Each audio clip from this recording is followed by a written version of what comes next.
Fala galera, bem-vindo de volta ao canal, ao podcast Cineral. Hoje estamos aqui com o Nelson Borne, fundador, sócio da Oslo Media e do Grupo Berlim.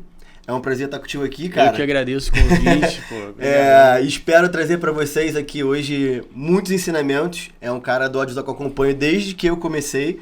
Tem uma carreira um pouco maior do que a minha, não maior no sentido de ser melhor, mas de estar mais tempo no mercado. Então já era uma referência quando eu comecei. Hoje mais ainda, vamos falar muito sobre audiovisual aqui de corporativo, de publicidade, enfim, e mais muitas coisas que esse cara tem para agregar quem tá assistindo a gente. Cara, primeira coisa que a gente queria já começar a perguntar para você é como que você começou na carreira do audiovisual, como foi sua vida adentrando a esse universo? Pô, todo podcast se apresenta um pouquinho. Começa com essa pergunta. Exato. Primeiro, Léo, obrigado pelo convite, pô, quero te parabenizar também por essa movimentação que você tem feito no mercado. A gente sabe como é difícil botar um podcast pra cima e o seu canal no YouTube também é muito importante. Legal. Pra que a gente consiga fomentar esse mercado de audiovisual no Brasil.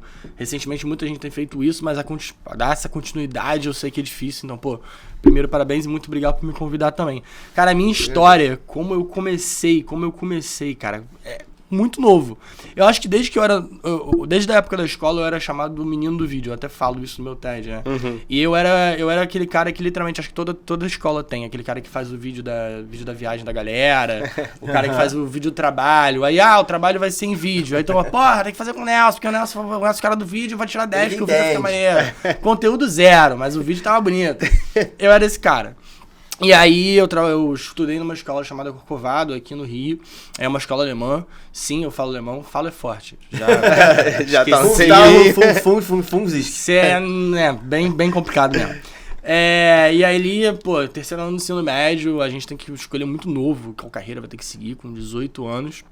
E eu já tinha uma vertente para audiovisual, porque eu era aquele cara responsável por fazer vídeo, mas não tinha nem câmera, assim. Eu rodava com GoPro e celular, enquanto amigos meus tinham uma DSLRzinha, famosa T3i da Canon. Que isso, aquilo aí é um sucesso de mercado. Na época era aquilo ali coisa de luxo. Sucesso, aquilo ali é um sucesso. Eu tenho vontade de hoje comprar minha T3i da época, comprei pela primeira vez, lá atrás. Mas enfim, tinha que escolher. Eu sempre fui um cara de exatas, por incrível que pareça. Filmmaker normalmente é mais um cara de humano. Eu sempre fui um cara de exatas, me dava bem matemática, química, física. Eu era daquele grupinho... Tamo junto. Eu era daquele grupinho de pessoas que, pô... Aquele nerdzinho... Aquele grupinho nerd de matemática da escola. Eram os 3 competindo. Uhum. Eu era aquela galera. E aí... Não exatamente por influência do pessoal, mas eu acho que muito por olhar e falar... Cara, esse negócio de visual é muito novo, não sei o que vai dar, o que eu vou ser, vou fazer comunicação, não é um curso que tem muito a minha cara. Eu falei que vou fazer engenharia de produção.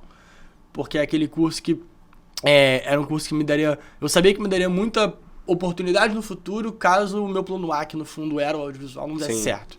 E na própria época da escola... Então nessa época, desculpa te interromper. Nada, vou te interrompendo. Não, me interrompe. Nessa época, então, da engenharia, você já tinha essa parada de audiovisual contigo? Eu já tinha. Era um audiovisual informal. E aí, até o que a gente tava falando antes ali, eu tinha 18 anos. Então, eu tava no ensino médio e eu abri uma produtora. Eu acho que todo filmmaker já teve essa fase.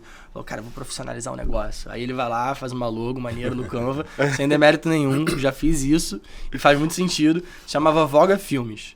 Que era eu e eu. Eu era aquele cara que eu quase assassinava o comercial com outro nome pra parecer que você tinha mais gente. Então, mas eu tinha 18 anos. Financeiro, aí você... Aí o financeiro é só o seu sobrenome. Financeiro. Tem que falar. Sabe aquele meme do Homem-Aranha? Então, era eu. Mas, enfim, eu tinha essa micro, hiper, mega produtora que era literalmente só eu, com um site e um Instagram, que eu, saindo ali da faculdade, saindo do ensino médio, indo pra faculdade, tinha passado em engenharia de produção, ia cursar engenharia de produção, queria produzir pra pequeniníssimas empresas que precisavam de serviço audiovisual. Todo mundo precisa de vídeo hoje, isso é fato. E atendi uma ou outra pequena empresa, ao mesmo tempo que eu cursava engenharia. Quando eu fui me formar também na escola, a mãe de uma amiga minha da escola tem até hoje, na verdade, uma produtora do mercado de casamento 15 anos. Sim. Muito grande, muito conhecida. E eu fiz um vídeo, obviamente, o menino do vídeo da escola, fiz um vídeo de final de ano, de despedida. E ela curtiu e me chamou pra trabalhar lá. Então, isso foi em 2016. 2016, eu cursava engenharia de produção na PUC. Eu trabalhava numa produtora de visual. 2016? Engenharia de produção? 2016. Não, entrei antes. Você é mais velho que eu. Eu sou mais velho. Você é mais velho. Tem quantos anos? Você quer revelar pras pessoas? Eu tenho 26. Ah, não. Fazer 27 mais novo. agora. Eu tenho 32, mas também comecei, fiz engenharia. Fiz Apontou pra mim. Mas você eu tomou a tenho mesma quase porrada idade, que eu. pô. Eu fiz Engenharia 3 períodos de engenharia de produção na PUC também, mas o meu foi 2010.1. Passou em química? Não, Passei em química. eu não passei em química. Reprovei uma vez. Ele é de exatas mesmo. Não, eu reprovei química, era química geral, acho que era. É, aquela coisa. química primeira ali A é primeira, difícil ali. Aí era física, não era física, era física A e física B. Aham. Passei na A, aí a B eu repeti. Aí, Aí- eu acabei de falar que eu sou de exato, já repeti Ferrou. aqui, repeti ali. Não, mas aqui era minha engenharia preferência, ele é eu brabo, gostava. ele é brabo. Eu vou chegar nesse ponto. Então, em 2016, eu trabalhava nessa produtora audiovisual de casamento 15 anos, fazia engenharia, tinha minha produtora autoral ali, que era o meu Eu Presa, e atendia pequeniníssimas marcas. E fui levando isso em 2016, 2017, 2018, até que a pequeniníssima produtora ali que eu tinha, não tinha nem branding forte nem nada, era literalmente o Nelson ali por trás. Foi crescendo aos poucos, fui pegando uns projetinhos um pouco maiores e tudo mais. Na produtora que eu trabalhava, já trabalhei na ponta com filmmaker mesmo, a gente rodava, cara, eu rodava casamento todo final de semana, casamento 15 anos e assim, casamentos grandíssimos, eu aprendi muito no mercado de casamento, muito no mercado de 15 anos, né, com essa produtora. Eu já fui pra Cancún rodar casamento. E eu acho que o trabalho... Isso é até uma coisa interessante de falar. Eu acho que o trabalho que a gente faz, o filmmaker de casamento, o filmmaker de evento, ele tem uma veia que precisa ser criada, que você não tem de um cara que começou na publicidade. É o famoso se vira nos 30. É É o perrengue famoso- que te molda ali, É o entendeu? famoso, você não vai pedir pra noiva fazer o beijo de novo. Exato, A gente fala muito isso aqui nos vídeos de Talking Head, que a gente chama, que eu sozinho, ou agora vai ter o Léo também comigo falando, mas em outros podcasts, que evento, vamos tratar talvez o casamento como se fosse um evento, de certa forma. Cara, ele é a maior escola que tem no É a maior audiovisual, quando você quer começar, É a maior. começa ali, porque ali é isso, a noiva ela não entra 2 vezes. E é uma barreira de entrada baixa. O DJ ele não toca aquela música de novo, aquele fumaça não aparece de novo naquele momento. Fogos certo de da música, artifício um não fogo. vai ter 2 vezes. Vai. Você tem que estar preparado o tempo inteiro para as maiores diversidades que tem. E é o cara que vai falar, vou soltar o gerbe agora. Os fogos saem agora. E aí o agora nunca é agora. Agora daqui a 1 hora É. você fica ali, esperando. Mas evento cria muita casca, eu criei muita casca nesse mercado de evento. E quando eu trabalho, então eu fazia engenharia, tinha essa minha produtora ali, que pegava uns projetinhos. Foi na faculdade que eu conheci também o Pedro e o Fábio, que são hoje meus sócios na Berlim. Uhum. O Fábio na época também trabalhava no mercado de evento, rodava umas festas, vocês conhecem? Conheço. Você conhece, pô. Fábio Eu Zimmerberg conheço o Pedro, e o Pedrinho também. porque ele estudou... Depois eu entro nessa parte, mas não atrapalhando Aham. a sua narrativa da sua história ainda, mas depois eu fui pra administração. E ele estudou ADM na PUC também. Sim. Ele Que eu era vou de uma chegar nessa sala parte minha. também, porque eu conheci eles porque eu saí de engenharia e fui pra administração, entendendo que... Caraca. Entendendo que, cara, foi um momento que eu virei pro meu pai e falei, pô, esse negócio de audiovisual tá dando certo. Eu tô tomando 70% do meu tempo estudando pra essa fórmula de química, que eu não- sei que eu não vou usar Aham. mais. Porque eu não sabia quando eu tinha 18 anos que eu não ia usar mais. E minha família me apoiou e falou, cara, não, troca pra administração, faz mais sentido com a tua carreira e tudo mais. Aí Mas que eu nessa que fiz... Difere disso aí, que a minha não apoiou, não. Mas eu fiz ali, pô, fiz uns 3 anos de engenharia. Faltava... 3 anos? 6 já. Foi muito 3 à frente, anos. então. Mas reprovei também, né, amigo? Não era aquele 3 anos, faltavam 2 anos. Não, se botasse Sim, na sim. conta ali. Enfim, eu fiz essa troca pra administração, porque eu vi que o audiovisual tava dando certo. E foi quando eu conheci o Pedro e o Fábio. E tem até uma história engraçada, cara. O Fábio ele fazia festa no Rio de Janeiro e tudo mais. E ele fez um evento em específico que caiu, infelizmente, na greve dos caminhoneiros. Você lembra quando rolou isso? lembro. E aí era tipo, o evento era na sexta-feira, na Marmoraria. E ele tinha me chamado com o Pedro, Henrique, pra fazer o aftermovie do evento. Então, como não bastasse ao ter tido a greve dos caminhoneiros, ainda choveu. Nossa. E ali na Marmoraria, quando chove, não é muito ali legal. É péssimo. Resumo da história, eu tive que entregar o aftermovie. Fui fazer, era eu e um homem só, era um amigo ali segurando um bastão de LED, me ajudando e tal. Rodei esse evento com aquela 6500. Entrega muito essa câmera, pô. Entrega muito. E no escuro Eu com uma tenho lente minha câmera também. 1.8, 50mm, pô.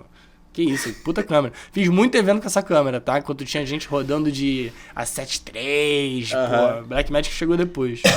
Enfim, fiz o vídeo do evento.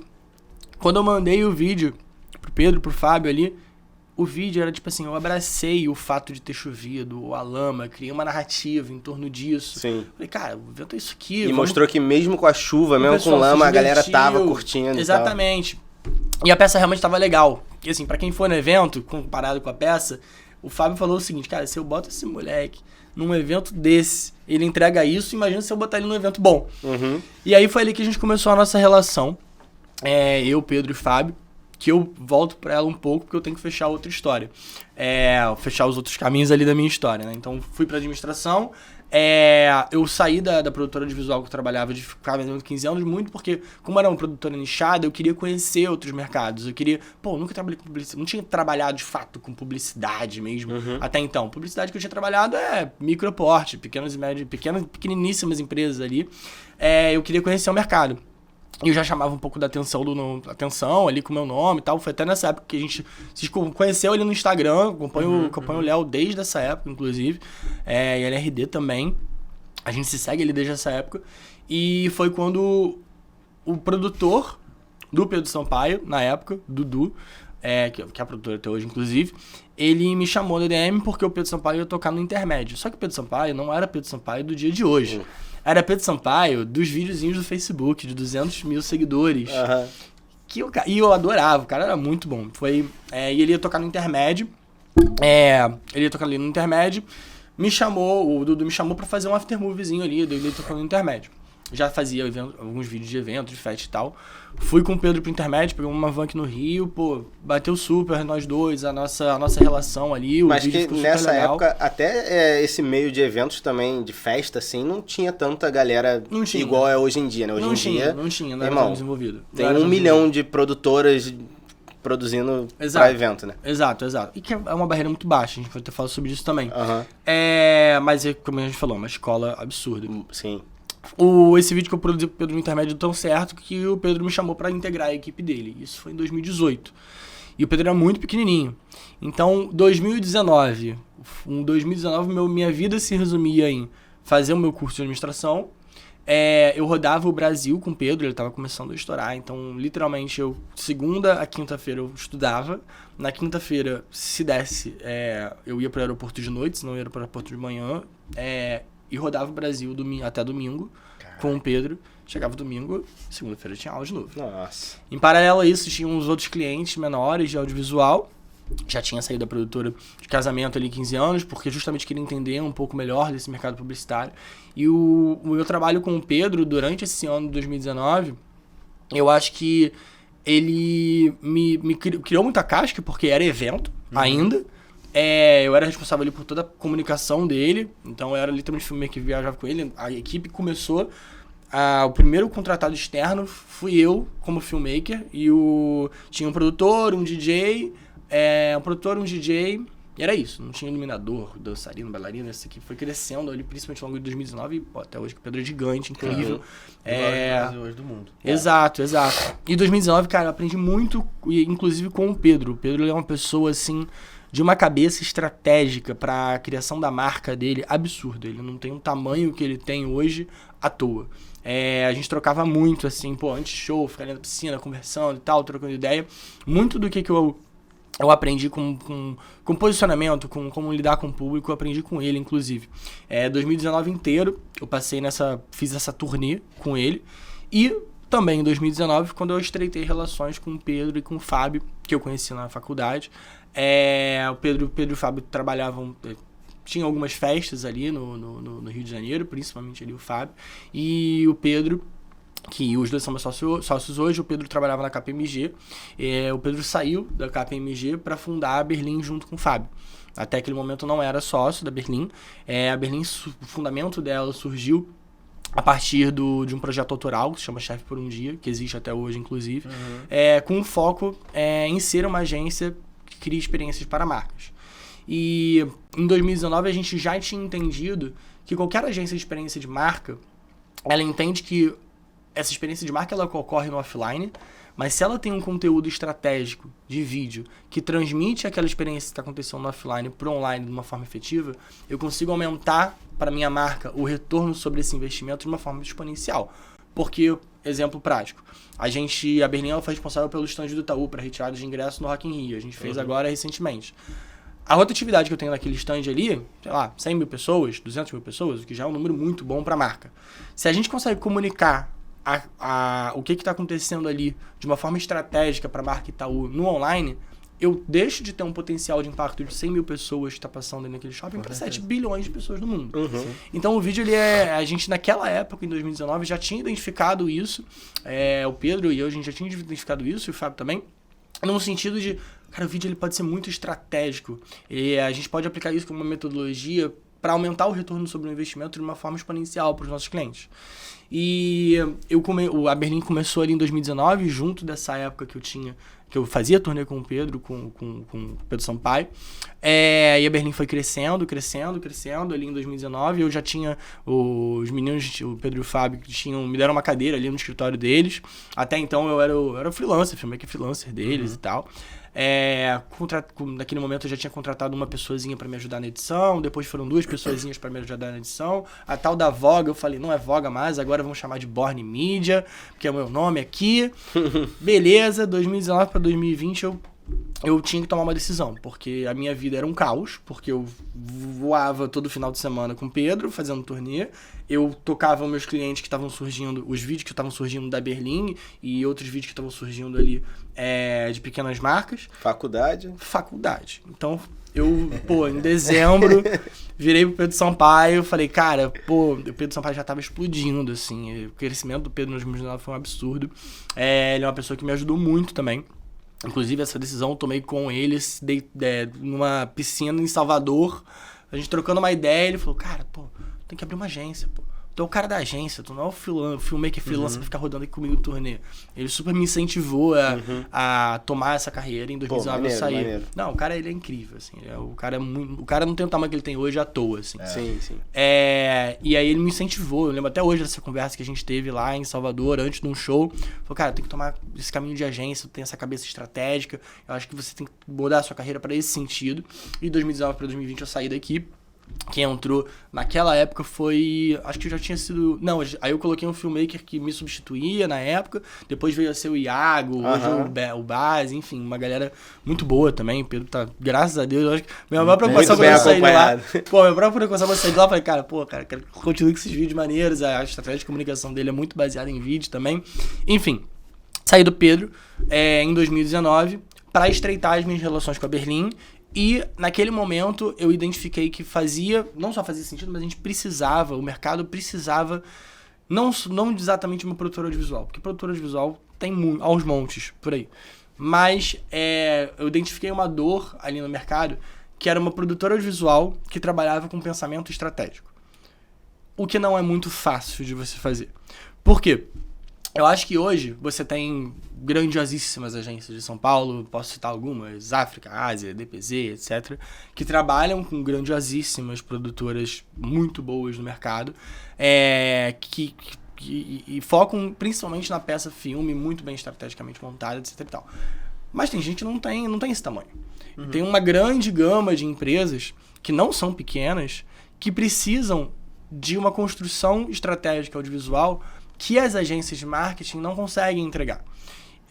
Então, acho que a Oslo nasceu ali, não tinha esse nome, mas a estratégia por trás dela sempre foi de entregar um produto audiovisual muito bem feito, com a melhor cinematografia, captado da melhor forma, óbvio, a técnica precisa também estabelecida, mas estratégica para o cliente. Sim. Principalmente entendendo, a gente tem hoje diversas metodologias autorais dentro da Oslo, uma delas foi a que eu apresentei no TED, mas entendendo que, cara, qual é o objetivo do meu cliente, o que ele está buscando com esse investimento que ele está fazendo e quais são as ferramentas audiovisuais aqui no meio que eu vou usar para atingir esse objetivo. O know-how para montar esse caminho, montar essa estratégia, é uma agência audiovisual que vai dar. Não é uma agência de marketing que ela não entende as últimas ferramentas, ela não entende qual é essa forma, qual é esse caminho mais efetivo para chegar naquele objetivo do cliente. Sim. Então, a Oslo nasceu ali, para fechar a minha história, essa trajetória. Ela nasceu ali, era Born. 2020 todo mundo sabe o que aconteceu. Foi aquele ano que todo mundo deu aquela sobrevivida. Mas foi o ano que eu posicionei muito a minha marca a minha marca pessoal até o momento, porque ainda se chamava Borne, e eu demorei 3 anos para formatar de fato essa agência e colocá-la no mundo como ela é vista hoje, como é a Oslo hoje. Esses 3 anos, de 2020 até 2023, que foi de fato a gente lançou a Oslo, até então era Borne Media, sem posicionamento nenhum, etc e tal. Foram 3 anos de entender o mercado, muito aprendizado. Experiência e de fato formatar o que é essa estratégia visual, formatar metodologias de criação de vídeo que de fato convertem. Porque é aquilo que a gente estava falando antes. O cara não tá colocando 100 mil reais pra produzir teu videozinho, e esses 100 mil reais vão ser só um videozinho no Instagram. Ele precisa de retorno em cima disso. Total. Então hoje a gente tem metodologias pra metrificar o quanto é que a gente consegue retornar essa grana do cara. E como é que a gente consegue tornar esse investimento do cara o mais efetivo possível. E aí a gente chega nesse ano de 2023, no meio dessa trajetória, a nossa relação com a Berlim, da Oslo com a Berlim, ela se estreitou muito, já dividia escritório, já tinha uma mesma cultura, e principalmente tinha uma sinergia de negócio muito grande, justamente por essa metodologia de levar o offline para o online. Então eu comprei uma parte da Berlim, e o que veio a se tornar, o primeiro momento, surgiu ali nesse momento, quando a gente fez essa compra, veio se tornar o Grupo Berlim, como ele é hoje. Inclusive agora, recentemente, a Berlim, graças a Deus, está gigante, atuando aí com clientes muito grandes. Então a Oslo, te interrompendo, tô deixando ele falar porque, meu irmão, a aula aqui pra todo mundo, tu deixa ele falar, vamos aproveitando aqui, aproveitar pra vocês beberem uma água. Porque é realmente uma aula aqui de empreendedorismo, de marketing, de posicionamento de marca, de posicionamento pessoal também, muito grande. Mas uma dúvida com relação a isso que você falou. Então hoje a Oslo, ela faz parte do Grupo Berlim. Exatamente. Então hoje o Grupo Berlim é formado por algumas empresas ou só tem a Oslo? São algumas empresas. O Grupo Berlim, ele basicamente se resume em diversas frentes e diversas empresas que se dividem em nichos de serviço relacionados a marketing. Então a Berlim, ela é especialista hoje na produção de experiências de marca. A gente tem a Oslo como produtora audiovisual e principalmente com uma criação estratégica sobre esse audiovisual. Existem outros projetos autorais dentro do Grupo Berlim, como Chefe por um Dia, Galera da Produção. O Grupo Berlim também é guarda-chuva de alguns restaurantes conhecidos no Rio de Janeiro. A gente tem um braço de restaurantes, o Coral, o TT Burger, o Alba, que recentemente lançou também, lá em Botafogo. E ainda mais recentemente, o Grupo Berlim ainda foi adquirido, a Berlim, na realidade, foi adquirida pela Vibra Marketing, que não sei se vocês conhecem. Já ouvi falar, mas eu não ela é uma galera mais antiga do mercado, muito bem estabelecida, muito forte dentro do mercado de festa e bilheteria. Eles são os donos do Rock the Mountain, Vila de Betano, Bosque Bar. Eles adquiriram uma parte da Berlim por conta principalmente dessa sinergia na criação de experiências para marcas e... Que realmente virou uma referência. Berlim virou uma referência nisso. Sim. O cara falar e... Vem. Exatamente. A Oslo não entrou nessa negociação, mas acaba que o Grupo Berlim tem essa interface, e principalmente acho que o grupo hoje, o grande benefício dele está especialmente da gente ter uma multidisciplinaridade entre as suas partes. Então, a Oslo é especialista na produção audiovisual e ela atende todas as marcas do grupo quando são necessárias produções audiovisuais da melhor forma com a sua especialidade. Se preciso construir uma estratégia de marca, uma identidade visual, eu vou recorrer a Berlim. Eu preciso de um suporte para uma cenografia, para uma transmissão ao vivo que a gente fez. Eu vou recorrer à Vibra. Entende? Então, cada um dentro do grupo tem a sua especialidade e todos eles trocam esse know-how entre si. Então, esse é o grande benefício de a gente estar dentro de um grupo econômico, que no caso é o Grupo Berlim. E no caso da vertente restaurantes, a gente entende que como a gente tem um grupo que possui agências de experiência de marca dentro dele e produtores visuais, a gente utiliza esse know-how para impulsionar os restaurantes e tornar os restaurantes cada vez mais experiências do que só você sentar lá e comer um prato. Sim. Então, em suma, isso é o que resume o Grupo Berlim. E é o que a gente chega hoje, né? Finalmente, hoje ela foi lançada final de 2023, no outubro de 2023, óbvio, já com toda uma formatação, uma metodologia que a gente foi aprendendo ao longo de 3 anos ali. Eu penei muito para fazer esse lançamento porque eu sou aquele cara que tem aquela dificuldade do perfeccionismo, acho que todo mundo tem esse probleminha às vezes.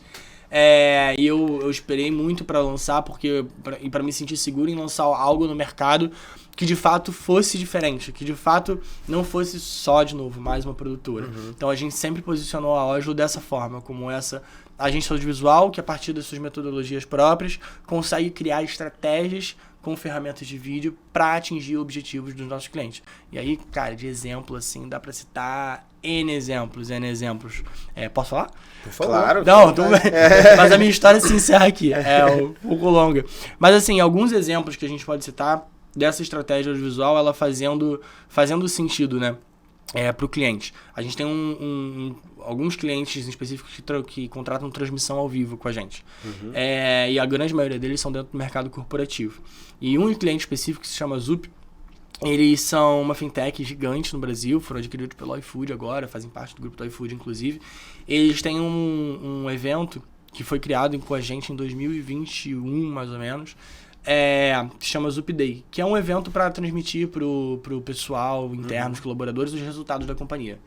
Que, convenhamos, se você coloca isso com o CEO passando uns slides no Zoom por 5 horas falando sobre os KPIs e quais foram os resultados, ninguém vai ver. Então, o que a gente fez? A gente entendeu qual era o objetivo do cliente, basicamente, transmitir resultados para os colaboradores, motivar eles e entender como que, qual eram as perspectivas de futuro da companhia. E a gente trouxe ferramentas audiovisuais para atingir aquele objetivo. O primeiro é o mais óbvio, uma transmissão ao vivo, mas uma transmissão ao vivo, por mais bonita que ela fosse, se ela não for estratégica, ela não vai conseguir transmitir aquele conteúdo da melhor forma. Então, o que a gente fez? A gente entendeu o conteúdo do cliente. Beleza, você tem que passar isso aqui, seu diretor comercial tem que entrar e falar isso, seu diretor financeiro tem que entrar e falar isso. Como a gente vai pegar esse conteúdo e transmitir da melhor forma para os espectadores? Então, a Oslo, ela entra com essa estratégia de criação do roteiro, de interações durante essa live, e de construção mesmo dessa comunicação para os colaboradores da empresa. E aí, alguns exemplos que eu posso trazer.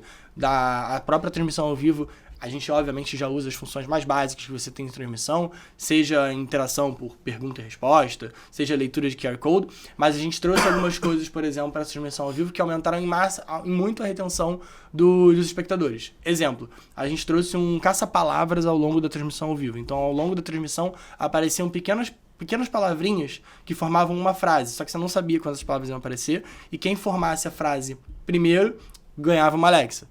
Aumenta a retenção do meu público aos montes, porque quem não quer ganhar uma Alexa fica ali catando as palavras e ao mesmo tempo absorvendo informação. No cenário que a gente tinha, que a gente também desenvolveu o cenário, junto das empresas do Grupo Berlim, a gente tinha um painel, uma televisão, além da televisão para o CEO mostrar os seus resultados, que só transmitia, que a gente usava com um portal do CEO para interagir com os espectadores. Então, chama o chat aí para mim, abrir o chat. Isso já é básico, mas a gente usava esse painel, por exemplo, para trazer meta. Então, o CEO ele trazia uma meta de compartilhamento de um post no LinkedIn, e ao longo da transmissão, o cenário ele ia crescendo a meta e ele ia enchendo ali na televisão.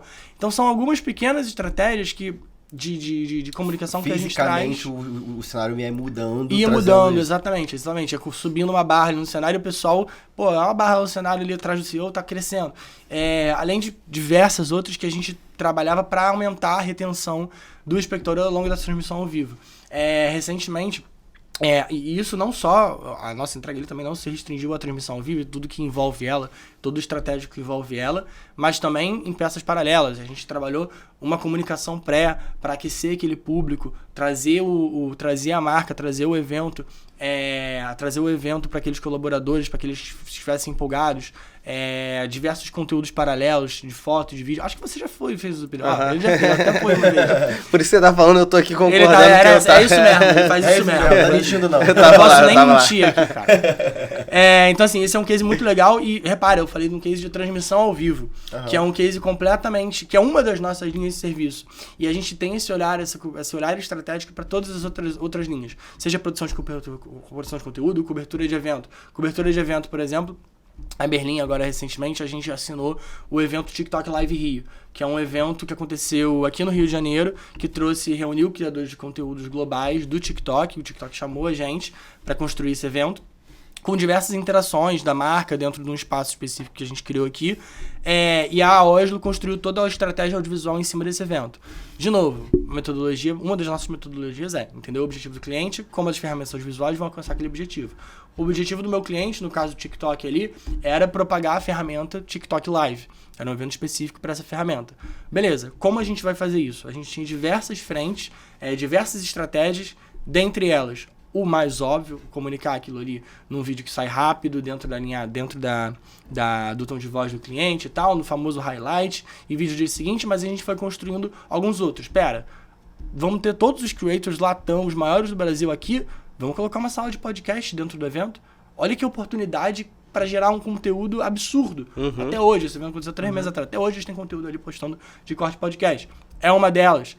A gente entendeu quais seriam as ativações de marca, e as ativações de marca ali foram criadas com, obviamente, o TikTok Live em mente, e a gente entendeu como a gente poderia comunicar cada uma dessas ativações de marca de uma forma estratégica, com vídeos para cada uma delas, principalmente comunicando as funções, porque o objetivo do meu cliente era comunicar funções da live. Então, cada vídeo que foi criado dentro do ambiente expressava uma função da transmissão ao vivo.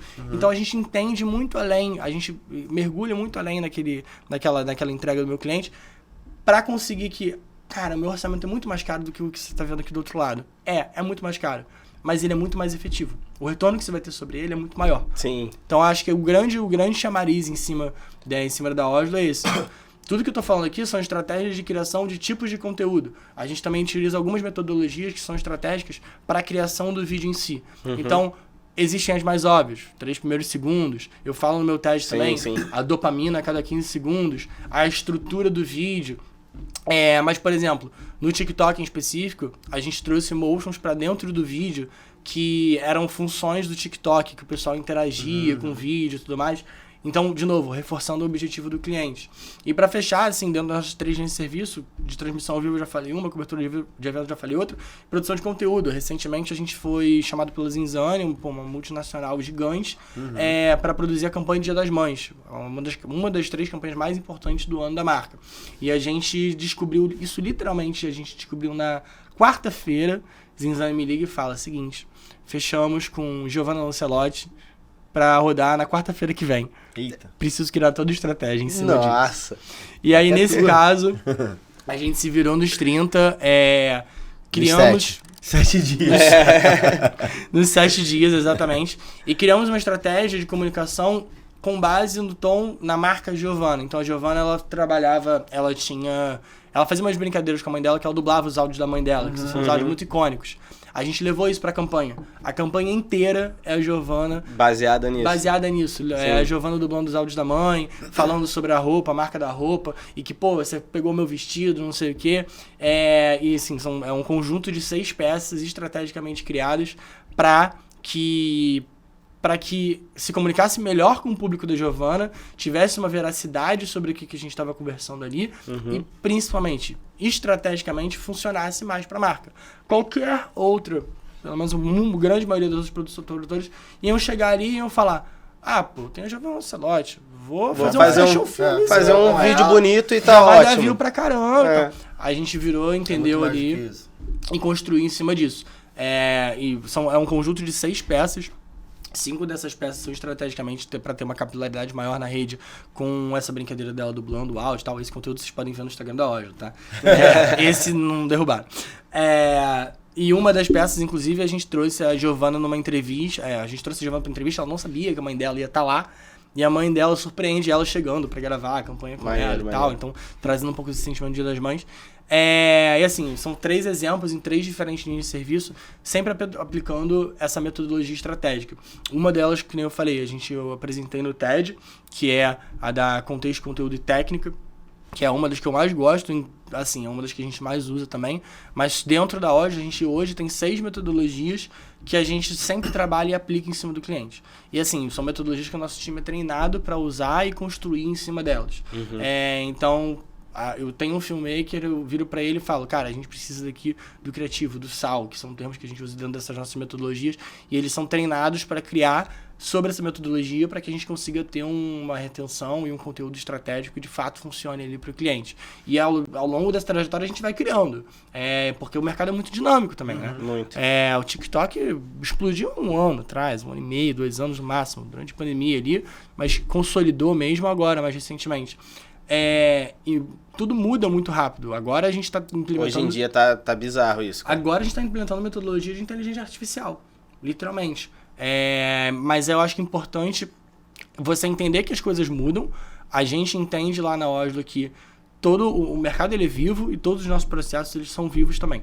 Então, o processo de treinamento que a gente tem para qualquer pessoa que entra dentro da Oslo é literalmente como se fosse um curso interno dentro da Oslo. Eu estou falando aí de 4 dias para uma pessoa que entra na Oslo, ela só fica ali sentada assistindo, entendendo sobre metodologia, entendendo sobre processo, para que ela consiga entender a forma como a gente cria estrategicamente. Para que se capacite dentro das, vamos dizer assim, dos braços e formas que vocês trabalham. Às vezes a pessoa é até muito boa em alguma coisa, mas ela precisa ser boa o suficiente para trabalhar com vocês de determinada forma. Ela tem uma linha de pensamento Oslo de ser. Exatamente. E assim, são 4 dias do básico, assim. E assim, a gente até chama, tem no nosso site, inclusive, algumas pessoas perguntam pra gente o que é o Oslo Inside. É um curso de capacitação interna, literalmente, que a gente tem dentro da Oslo. E como eu falei, todo o processo é vivo, o mercado muda, então é um curso que qualquer pessoa que entra assiste, onde ele entende todos os nossos processos internos, desde o básico do administrativo, como ele vai fazer uma requisição de pagamento para o nosso time administrativo, o que for, e se ele for do setor comercial, ele tem um treinamento comercial, que ele vai entender como é que a gente monta a proposta, como é que é criado, até as metodologias de criação audiovisual, de fato da ponta, que o time de criação e de filmmaker precisa estar alinhado. E isso, de novo, vivo. Isso ontem eu atualizei o Inside, que toda a equipe tem acesso em tempo real. Atualizei com uma metodologia nova, inclusive de criação.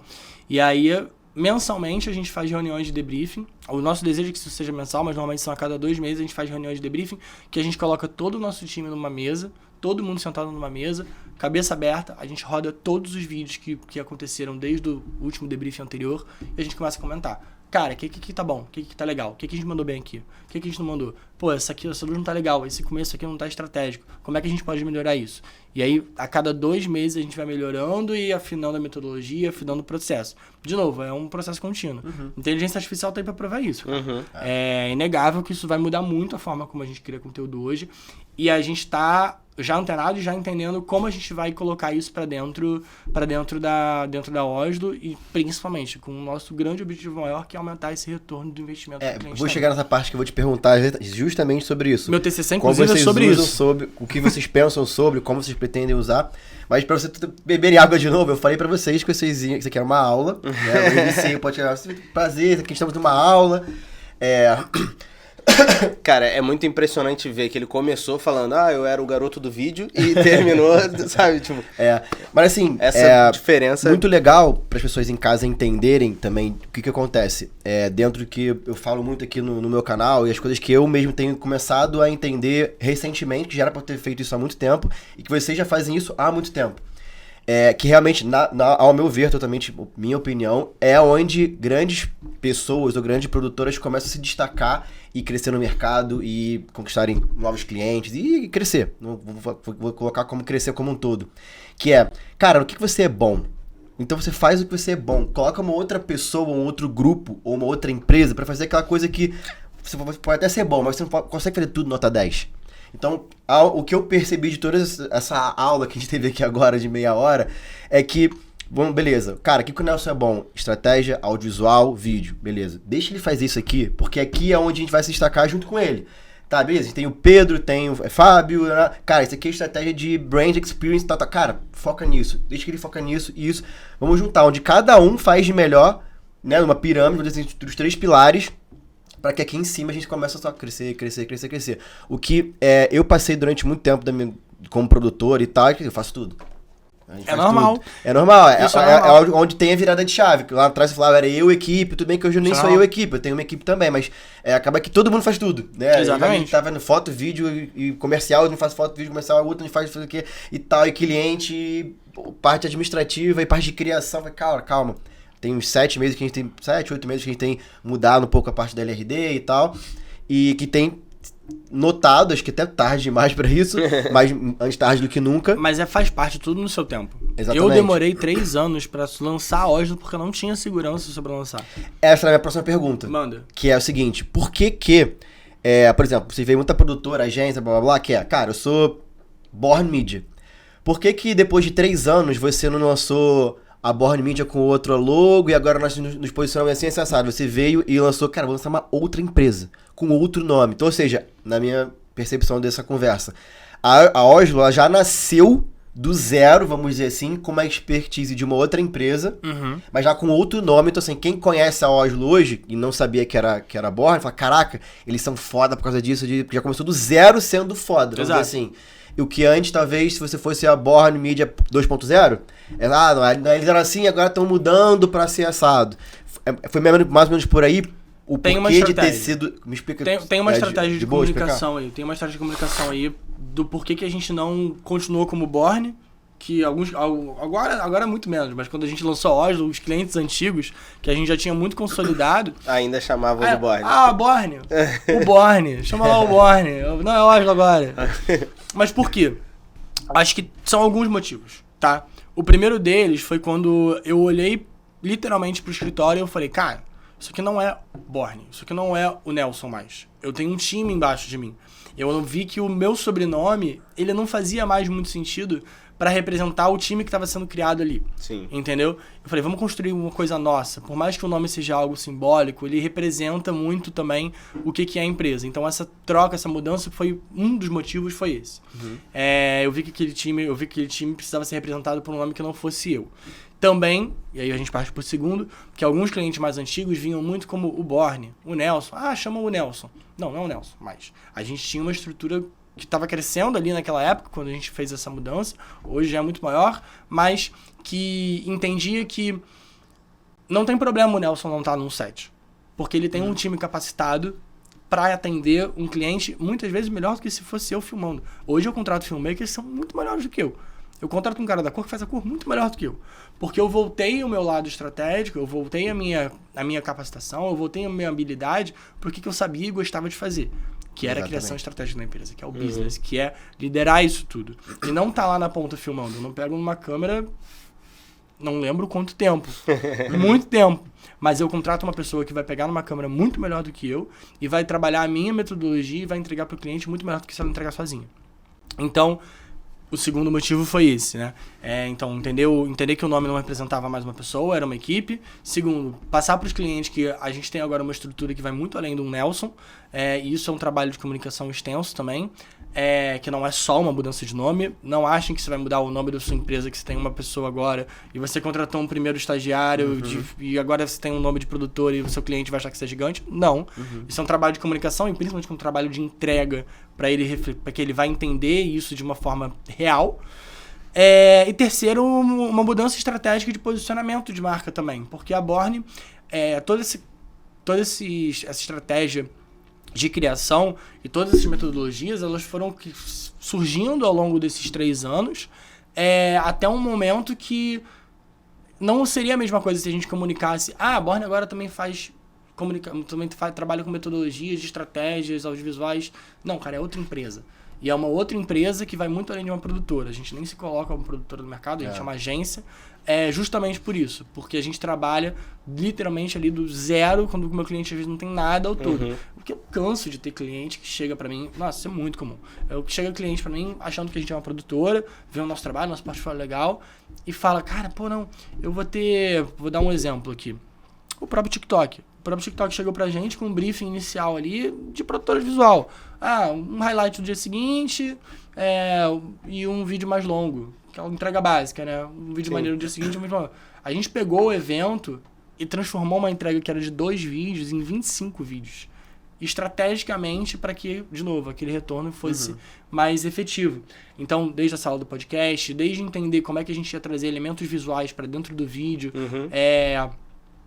Então, a gente tem esse trabalho de consultoria que ele é um trabalho que é muito assinado mais pelo nome Oslo do que pelo nome Borneo. Então foi uma mudança de posicionamento de marca também. Aqui a gente passou pela mesma coisa, só que lá atrás. A mesma coisa. Era Lacerda Filmes, vamos dizer assim, e aí... Acho que eu lembro dessa época. Acho que foi aí que a gente se conheceu. E aí, a mesma coisa. Às vezes, aí já passou por um tempo que, cara, não sou eu, mas tô indo. Tá indo o Joãozinho. Mas cadê o Léo e tal? Eu falei, não, é uma empresa que se chama Lacerda, mas não é mais Lacerda. Borne e tudo mais. Então, tem essa conexão também que a gente passou aqui por isso. Mas desculpa te interromper, mas eu acho que também, agregando, é um processo que não é uma trilha única. Eu acho que, eu não acho que o filmmaker ali, alone, ele precisa virar uma produtora. Não, ou ele precisa virar... Ou o filmmaker alone precisa ser o que a Oslo é hoje. Foi o caminho e a estratégia que eu trilhei pra minha vida. A Oslo é um projeto de vida. Eu acho que é exatamente de acordo com o que você estava falando. É que você conseguiu enxergar que você, Nelson, tem muito mais esse pensamento estratégico, business, e é muito mais essa sua vocação do que, de fato, por mais que você seja muito bom filmando, do que estar com a câmera na mão. Exato. E a Oslo... Mas não todo filmmaker precisa fazer isso. Porque às vezes o cara é de fato o cara da câmera na mão, esse cara é o cara que vai entrar na Oslo como nosso colaborador e ele vai ser muito valorizado. Sim. Porque esse cara é o cara... E eu tenho pessoas assim na Oslo hoje. Por exemplo, cara, Gustavo, que é um filmmaker nosso que entrou no início do ano. O cara gosta de criar o filme ali, criar a montagem, fazer a melhor cor. O cara não tá nem aí pro business. Entendeu? A gente entra com a estrutura pra ele fazer a arte dele. Entendeu? Sim. Que nem você também já fotografou pra gente dentro de algumas coberturas de evento. Aí você sentiu isso, né? A gente entra com a estrutura. Pô, vai lá e brilha. Você tem a nossa produtora, te dá o carro, te dá a comida, te dá toda a estrutura, te dá o briefing exato do que você tem que fazer. Cara, tá aqui, ó. Mastigado. E faz a tua arte, que é o que tu quer. Eu acho que a função das grandes produtoras também, grandes agências, quando trabalham com freelancers ou quando trabalham com times internos, é justamente isso. E eu, como líder, eu tenho essa função de tirar o máximo daquele meu colaborador. Cara, e eu posso falar por experiência própria, por muito tempo de freelancer, trabalhando já pra muita gente, eu sinto muito isso, que você vê a diferença de uma grande produtora, uma produtora que, de fato, tem uma base, é justamente isso, é o preparo que ela dá pra você criar sua arte. Pra você chegar lá e só se preocupar com o seu trabalho. Exato. Sabe? Mas é um processo também, porque, de novo, é um processo caro. Porque eu tô falando isso porque às vezes quando eu assisto podcasts de outros mercados, outros nichos que foram, eu fico até ansioso de entender, cara, que o negócio é muito grande, será que eu vou conseguir chegar lá? Mas a Oslo não começou assim. O organograma que a gente tem hoje pro organograma que a gente tinha quando era só uma pessoa, só eu, ele foi evoluindo aos poucos, principalmente com um entendimento de uma saúde financeira que a gente precisa ter pro nosso time ali, até ele chegar ao tamanho que ele tem hoje, e ainda vai ser maior na semana que vem, que a gente já tá com uma vaga de motion aberta, na semana que vem, que a gente deve abrir uma vaga de filmmaker, graças a Deus. Mas é entender que também o filmmaker que faz tudo, o cara faz tudo, não sei o quê. Cara, esse cara é muito valioso porque ele tá construindo a trilha dele, entendeu? Às vezes ele tem um tamanho que ele não precisa, que nem a gente na Oslo tem. A gente tem um setor administrativo, que é um cara que só cuida de... Cara, é literalmente um cara administrativo que ele só cuida de banco de hora, emissão de passagem, lançamentos financeiros. Como é que tá a equipe hoje? Quantidade de pessoas que estão... Olha, hoje, como é que a gente divide o nosso organograma Oslo, tá? Nem entrar em nada de grupo, porque já é uma estrutura ainda maior. Mas Oslo, a gente divide em alguns setores. Primeiro tem um setor comercial, que é um setor literalmente voltado para toda a pré-venda. É um setor que toca diretamente com o cliente quando ele chega para pedir uma proposta, todo lead e tudo mais. É um setor que tem as suas metodologias próprias de criação de orçamento, de proposta e de entendimento de como a gente vai captar aquele cliente da melhor forma para ele entrar dentro do nosso próximo setor, que é o setor de produção. O setor de produção, ele é o setor que toca toda a logística do projeto dentro da casa. Então a gente tem os nossos produtores, cada projeto tem o seu produtor, que a gente fala que carrega o projeto como um bebê dentro da casa, junto com o nosso setor criativo, que fica separado do setor de produção. Então, o meu setor criativo, ele olha para o projeto e aplica as metodologias que a gente tem estratégicas. O meu setor de produção produz as metodologias que o meu setor criativo trouxe para aquele projeto em específico. A gente tem um setor de comunicação, que é voltado só para a comunicação da marca Oslo. Basicamente é isso. Não vou entrar muito mais em detalhes, senão vai ficar muita coisa. Mas é isso, é o comercial, produção, criativo e comunicação, né? E aí cada um deles, a gente tem uma hierarquia, então cada um deles tem o seu gestor, que responde aos seus analistas, que responde aos seus, que dão ordem aos seus estagiários. Então, estagiário, analista e gestor. Mas isso é uma estrutura que eu demorei muito para fazer. E eu acho que até uma coisa que você até grande comentou. Empresa. Uma estrutura, e é uma estrutura que vai crescendo. Se você analisar dentro do nosso setor de produção, dentro dele é onde ficam os filmmakers. Hoje a gente já fez uma divisão desse organograma que a gente divide entre equipe de captação, equipe de edição, equipe de motion, que é aquela especialização que a gente estava conversando, né? E cada um desses setores tem as suas interfaces também com as outras empresas da Bernin. Mas o que eu ia falar eu acho que eu comento isso muito com o nosso time de operação, né? Nosso time de operação é administrativo, comercial e produção. Eu comento muito com eles que eu acho que o grande momento da gente contratar uma nova pessoa, fazer um novo passo, crescer, é quando a gente entende que a gente tem aquela saúde financeira para dar esse passo. Sim. Então, por exemplo, há pouco tempo atrás, esse crescimento todo que a gente teve, para chegar no time que a gente tem hoje de 25 pessoas, em novembro do ano passado, no setor de operação era eu e a Paula, entendeu? E a Paula acumulava essas funções de administrativo, comercial e produção. Aí a gente entendeu que beleza, crescemos num ponto que a gente precisa ou ter mais um com você, dividir as funções e contratar mais uma pessoa, especializar. Aí a gente abriu o setor administrativo, funções administrativas foram para essa outra pessoa. Mas é sempre um crescimento muito saudável, porque, aí a gente pode até... E sempre, vou frisar isso aqui de novo, porque é uma coisa que eu aprendi e que boto em prática, vocês estão vendo. Cada um dentro da sua função, desempenhando o melhor possível em prol de todo mundo. Exato. Isso é muito importante. Exato. Mas essa especialização, ela também, ela só é possível dentro de cada um dos seus setores, depois que a gente tem essa maturidade também de entender quem a gente é. Cara, eu sentei com o meu time de operação para montar o novo organograma da empresa, a gente passou uma semana montando. Entendendo, cara, não, mas essa função não faz sentido estar nessa pessoa, tem que estar nessa. Entendendo no dia a dia. Até porque nem por causa do cargo, mas por causa da pessoa também. Gente. Exato, perfil de pessoa. Perfil de pessoa, cara, esse aqui é muito bom nisso, mas também é muito bom nisso. E uma coisa muito legal que a gente fez na Oslo, eu chamo das meninas, né? Porque minha operação, até pouco tempo atrás, era só feita de mulher. Não sei como eu consegui isso, ainda mais no mercado audiovisual. Mas as meninas da operação, muito boas. Paulinha, Marina, que, estão comigo já há um tempo. Paulinha tá comigo há 3 anos, ela passou pandemia comigo, assim. E por que eu tô comentando isso? Porque eu acho que a minha função como líder da empresa é entender qual é a maior qualidade de cada um deles e colocar eles naquele lugar. Por mais óbvio que isso pareça ser, tem líderes que simplesmente não fazem isso. E eu viro pro meu time e falo, nas reuniões de feedback, a gente tem reuniões de feedback no mínimo individuais, no mínimo a cada 6 meses, além, obviamente, da reunião de debriefing que a gente tem a cada um mês, que a gente já sente o que o cara tem que estar dando certo, o que não tá dando certo. Então eu viro pra você, Léo, por exemplo, cara, Léo, tu é meu filmmaker, o que tu gosta de fazer? O que você gosta? Você gosta de fazer a cor? Beleza. Então, galera, é o seguinte, cor agora, vamos botar um fluxo aqui pra botar no Léo, pra ele botar a arte dele lá. Vou dar um caso que a gente teve com a Marina. Marina, ela entrou na Oslo como produtora. Ela entrou como produtora e eu já tinha necessidade de abrir o setor de criação, porque toda a criação estava em cima de mim. E aí ela entrou na Oslo como produtora e ela já vinha vindo ao longo do dia a dia, contribuindo comigo, com a criação e tal. E ela tem um background muito forte, ela estudou na NYU, em Nova York, e ela tem um background muito forte de criação, de criação para marca. E ela falou, cara, eu quero me posicionar mais no lado de criação desses vídeos que a gente tá falando, do que da produção. E ela produzia muito bem também. Falei, beleza, Marina, vamos lá. Vamos montar tua carreira aqui dentro, porque você é boa. Eu quero você quando a gente for gigante. Vamos montar tua carreira aqui dentro para esses próximos 3 anos. E aos poucos a gente foi entendendo que foi mudando ela para esse lado. Alinhando. Pelo setor criativo. Ela hoje é a nossa gerente de criação.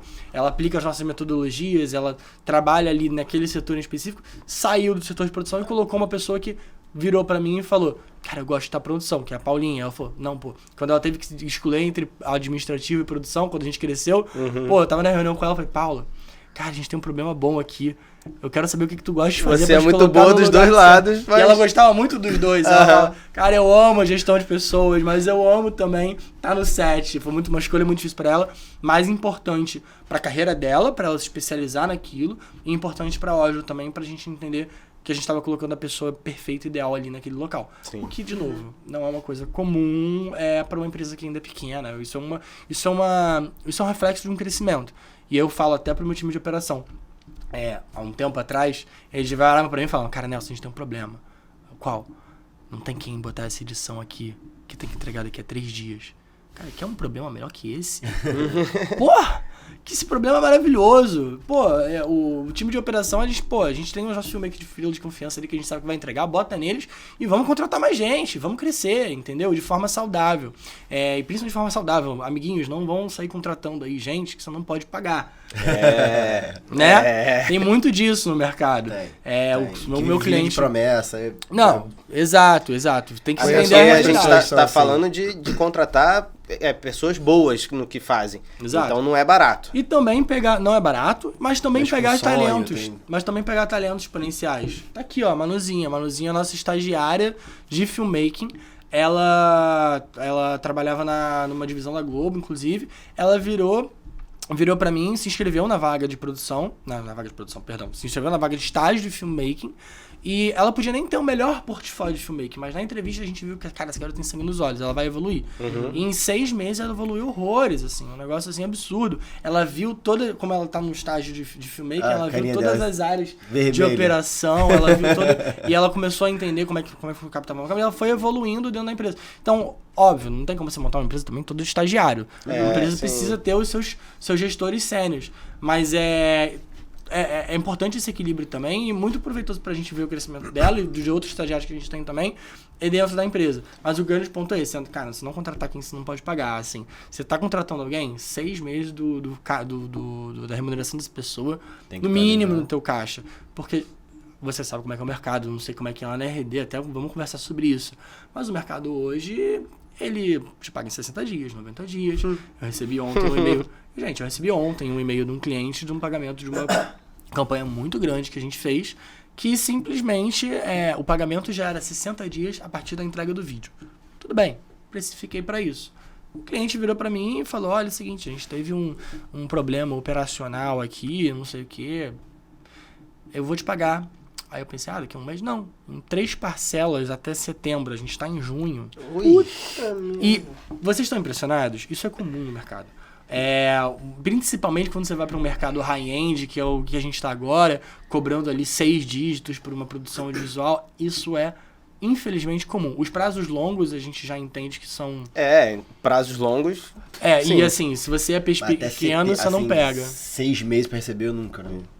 É muito comum. É muito comum. E assim, os atrasos são muito comuns. E assim, existe uma questão, até me fala um pouco da tua perspectiva também, na LRD, hoje o nosso setor comercial, eu recebo diariamente do meu estagiário de comercial, ele manda pra mim assim, a gente tem todos os projetos, a gente tem uma plataforma que a gente faz a gestão da empresa, e aí tem uma tabelinha que tem esses projetos aqui. Esse aqui já assinou o contrato, mandou nota fiscal, esse aqui eu já fiz as outras fases que eu tenho que fazer aqui dos meus processos internos.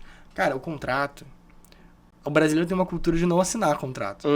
O brasileiro tem uma cultura de que se eu te mando um contrato, ele acha que eu tô duvidando um pouco de você. Não, já pode pagar, cara. Isso rola muito. Mas precisa de contrato? A gente tá fazendo isso 4 trabalhos juntos, não sei o que. Eu falei, cara, precisa de contrato, tem de entrega. Data de pagamento. Nem pra nós dois e tudo mais, é tranquilo. Data de pagamento. Quando é que você vai receber? Vou ver aqui com o financeiro. Pô, tem uns clássicos, por exemplo. Tem um exemplo de um cliente, de alguns clientes, isso eu já passei várias vezes, tá? Falando de nenhum específico. Mas, por exemplo, esse é o melhor. Você é contratado para receber em 30 dias. Eles, não, vou te pagar em 30 dias aí a partir da emissão da nota. Beleza. Aí você faz o projeto, aí você manda a nota, e você cai no setor financeiro. Aí o setor financeiro, ele te manda uma planilha de fornecedor para você preencher. Tudo bem. Aí você preenche aquela planilha e eles vão ganhando uns 3 dias, 4 dias. Aí do nada vem uma auditoria sobre a sua empresa. E aí você pergunta, qual o prazo da auditoria da empresa? Não tem prazo, amigo. Não tem prazo. E aqueles 30 dias já viraram social. Enfim, mas por que eu tô falando isso? Honestamente, eu não tô nem reclamando por parte dos meus contratos, porque eu já tô esperando isso. Aham, O já tá mercado é acostumado. assim, e a gente não vai mudar o mercado. Eu falo isso no TED também. Cara, não adianta você ficar sentado chorando e falando, quero receber amanhã. O máximo que a gente pegou de pagamento foi 90. A maioria é 30, 60, tem 2 que pagam 60, a maioria é 30. E tem um que paga com 90. Exato. Mas não tem muito jeito, honestamente. O mercado é assim e eu acho que essa questão do pagamento isso acaba tirando dos peixes pequenos também.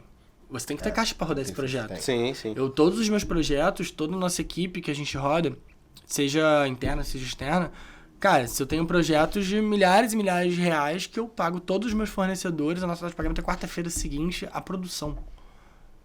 Agora que a gente tá querendo mudar isso, inclusive.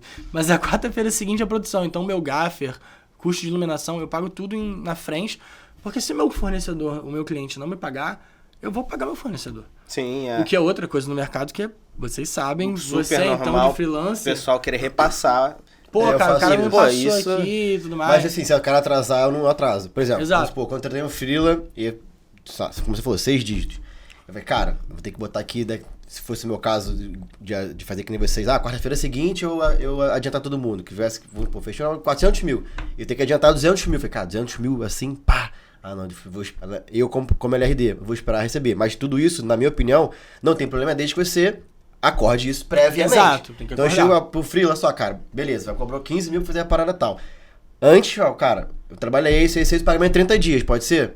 Pode ser, então ok, esse cara vai receber em 30 dias. Exatamente. 30 dias. Exato. O combinado Quem não não sai caro. puder, Uhum. fala, beleza, então quarta-feira seguinte tá na tua conta e tudo mais. Mas eu vou tentando eliminar para não ser que todo mundo receba antecipadamente. Eu tento o máximo fazer com que todo mundo case perto da data de pagamento dos meus clientes. O que eu considero que não pode, que eu acho errado e tal, é, por exemplo, isso. O cliente foi e falou, vou te pagar em 30 dias. Aí você chega pro seu freela e fala, irmão, em 30 dias eu te pago. Só que o cliente atrasou. Mas eu pago com O problema é seu. Exato. Você tem que pagar o... E acontece muito isso no mercado. Exato. Por incrível que pareça. Mas faz parte, né? Eu acho que o mercado audiovisual também, pô, o Léo, e a gente tá há muito tempo, você também, a gente tá há muito tempo nesse mercado, ele amadureceu muito também. Ele teve a sua fase de amadurecimento, principalmente ali pós-pandemia e tudo mais, mas ainda tem muito pra amadurecer. Eu acho que uma coisa que a gente traz hoje, principalmente do reflexo que a gente tem no Grupo Berlim, da estrutura organizacional que a gente tem hoje na Oslo, é essa maturidade. Essa maturidade como agência e como estrutura e com entendimento de processo. Cara, no nosso curso interno, só a aula que o pessoal assiste, o treinamento que o pessoal assiste para entender o organograma e processos dura 3 horas. Só para ele entender, cara, os processos da empresa. Como é que tá dividido, entendeu? Então, mas é muito importante, porque a gente tá falando de uma máquina ali que precisa rodar fluida. E uma coisa que você comentou também até... Quando eu comecei, eu também era o cara que fazia tudo, e ao meio do caminho ali, eu também fui o cara que comecei a delegar, mas eu acho que o mais importante desse processo, quando você decide tomar, que nem você comentou, quando você decide tomar a decisão de, ok, vou ter uma estrutura, entender o que tá comigo, o que tá com uma pessoa, quais são as responsabilidades de cada um, então, e que é um processo de amadurecimento e de que é muito difícil de ter, que me ajudou muito, inclusive, com isso, foi meu sócio, Pedro Henrique, o meu sócio na Berlim, e ele tem uma parte na Oslo também, eu tenho uma parte lá na Berlim, ele trocava comigo e falava, cara, irmão, delega. Tem que aprender a delegar. Delega. Tem uma cabeça business, ele tem uma cabeça assim, de que business que, pô, me ajudou incrível, muito também, muito. E eu tive uma dor longa para conseguir aprender a fazer isso. Mas faz parte, eu acho que todo empreendedor tem isso também. É uma das fases que o empreendedor tem ali de aprender a delegar. Sim. Eu tive pouco contato assim com o Pedro, encontrei com ele algumas vezes, que a gente trabalhou junto, inclusive, mas o pouco que eu tive já deu pra perceber que é isso, ele é muito business, assim. Ele é incrível, assim, ele é um parceiro, de negócio, assim. A gente começou o nosso negócio junto, lá na PUC. Cara, eu não entendia nada, eu fazia várias cagadas, e ele foi me botando ali nos eixos, assim, muita porrada, e hoje a gente troca muito. Eu troco muito com ele troca muito comigo, e ele, me liga pra tirar dúvida, tirar ideia, então a gente cresceu muito junto, a gente tem a mesma idade. E principalmente também, essa interface hoje que a gente tem com as outras empresas do Grupo Berlim, a gente consegue ver processos e estruturas que a gente aplica para dentro das nossas empresas, Oslo, Berlim, sejam elas quais forem. Então a gente vê uma coisa que a Vibra faz, por exemplo, a metodologia de apresentação dos processos internos da Oslo foi quando eu assisti a metodologia da Vibra. Peguei e apliquei aquilo para dentro da empresa. Então a gente está sempre antenado nisso também. E que também é uma grande vantagem. Referências e implementando melhorias. Exato. Constante. Cara, um assunto que eu acho que é legal também a gente abordar aqui, que inclusive a gente já estava até falando um pouco antes de começar aqui no podcast, é sobre, cara, como que você enxerga e como que você entende, assim, a Oslo como uma escola também. Por exemplo, você deu o exemplo da Manu, que veio e por mais que ela tenha muita vontade de aprender e pesquise muito, é muito importante esse ambiente da Oslo que vai dar uma estrutura de um tirar dúvida com o outro, um conversar com o outro e ir aprendendo e virar uma escola. Como é que você enxerga isso? Cara, isso é muito louco. Isso é uma coisa que, quando eu tava na minha mesinha lá na Berlim e tudo mais, é uma coisa que eu não acreditava muito. Eu não acreditava muito em ter um time que eu pudesse contar, porque eu não tinha conseguido implementar isso. Foi muito duro conseguir. Eu acho que, inclusive, as primeiras pessoas trabalhando comigo, eu não era o líder que eu era hoje. Eu errei muito nesse caminho. Mas eu acho que, como especificamente sobre a questão dos treinamentos, eu acho que, primeiro, a Born, ela sempre foi, quando ela existia, até ali o 2023, ela sempre foi home office. Eu comentei, inclusive, isso ali com vocês. Eu trabalhei de home office até 2023, mas sentindo a necessidade de ter um espaço físico, de dividir minha vida pessoal, da minha vida pessoa jurídica, de ter uma rotina um pouco melhor estabelecida. Eu peguei o telefone pro meu sócio e falei, cara, eu vou pegar uma sala, nem que seja só pra mim. Nem que seja pra eu ficar sozinho, porque a gente não tinha o time que a gente tem hoje quando a gente foi locar a primeira sala da Oslo. Era eu mais um, e assim, mais 2 filmmakers que ficavam 100% de home office e nunca foram pro escritório. E aí eu passei o celular pro meu sócio e falei, cara, eu preciso pegar essa sala. Surgiu uma oportunidade de uma sala maneira. Mandei pra ele e era caro pra gente na época. O escritório nosso no Leblon, é caro. Era caro pra gente na época. Eu virei e falei, cara, eu preciso que nem seja pra mim. Vai aumentar a minha saúde mental e minha produtividade. E principalmente, eu já via que a gente tinha esse planejamento de crescimento, eu já via que a gente tinha uma solidez financeira pra fazer esse movimento, e eu vinha que, cara, tem essa galera que tá entrando ali na frente. Daqui a 2 meses eu sei que eu vou contratar uma galera. O planejamento que a gente tinha financeiro era para o escritório entrar depois dessa galera entrar. Sim. Falei pro meu sócio, cara, faz mais sentido eles já entrarem antes dentro dessa cultura. E quando eles entraram já com um escritório de 5 lugares que durou 6 meses, porque a gente já não cabia mais lá. Hoje a gente já teve que, depois foi para um de 9 lugares, mas eles entraram dentro dessa estrutura de híbrido, que também não é escritório o dia todo. A gente tem o time de operação, que faz o escritório 3 vezes na semana, e o time filmmakers que faz o escritório 2 vezes na semana. Então agora, respondendo a sua pergunta, o escritório é um dos maiores propulsores da empresa. Eu não acredito numa empresa que seja 100% home office. Sim. Acredito numa empresa híbrida, mas não acredito numa empresa, cara, que tá todo mundo de casa. Aí, ó, tá vendo? O Léo tem extremamente esse pensamento também. Odeio corte aqui, ó. Odeio home office, sou contra. Não, claro que a pessoa vem segunda, sexta, você fez um esquema, cara, híbrido, vem aqui e tal. Mas, falando sobre home office especificamente, que eu exaltei aqui, é porque você disse que demorou a custar a entender que tinha esses benefícios. Eu desde sempre vim dentro do corporativo, trabalhando de empresa. Outra coisa. Não existia home office naquela época. Cara, eu vi o quanto que eu aprendi com o cara do comercial, com o estagiário de comunicação, com o cara do TI, cara, qualquer área, que tá todo mundo ali. Tinha, claro, 60 pessoas no escritório, quando eu trabalhei no corporativo. Cara, aprendia com gente do administrativo, com a faxineira. Eu trocava com a faxineira, assim, no cafezinho, ela me ensinava alguma coisa. Não Essa era nem troca faxina, era com coisas da vida, sei lá. Então, assim, estar presente com outras pessoas da sua área ou não, você vai aprender alguma coisa. Você estando em casa, tem liberdade, eu acordo a hora que eu quero aqui e tal, eu vou trabalhar 8 horas, eu acordo 7h50, trabalho de pijama. Legal, tem seus benefícios, não sou contra isso, cada um pensa como quiser. Mas em algum momento da semana, como você fez, 2 vezes na semana, cara, vamos reunir a equipe aqui, você junto com... você tá com um projeto do TikTok, você tá com um projeto do Zup, você tá... Cara, em algum momento, esses 3 projetos tem alguma sinergia, tem alguma coisa entre eles que vocês vão aproveitar do conhecimento do outro. Cara, eu tô passando por esse problema, eu também. Como você solucionou? Assim, assado. Não é por e-mail, por um WhatsApp, por um chat que você resolve. É ali, tete a tete, na hora, abre aí, como é que foi? 5 minutos resolveu, aqui um dia de e-mail, troca isso, faz call.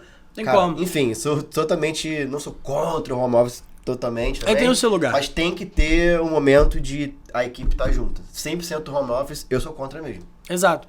E acho que o ponto é, a gente balanceia lá, que foi até o que eu tava falando ali antes. Por quê? O escritório que a gente tem hoje, as pessoas que vão lá, essa troca entre os times ela é muito importante. Por quê? Eu tenho 2, 3 dias do meu time de operação, que é o administrativo, comercial, produtor. Eu tenho 2 dias que são criação. Criação é o filmmaker, é o editor, é o motion designer. E é uma equipe de criação mesmo, que é o criativo. É quem aplica as nossas metodologias junto com essa galera. Então são perfis diferentes de trabalho que trabalham... São times que trabalham nos seus dias respectivos juntos.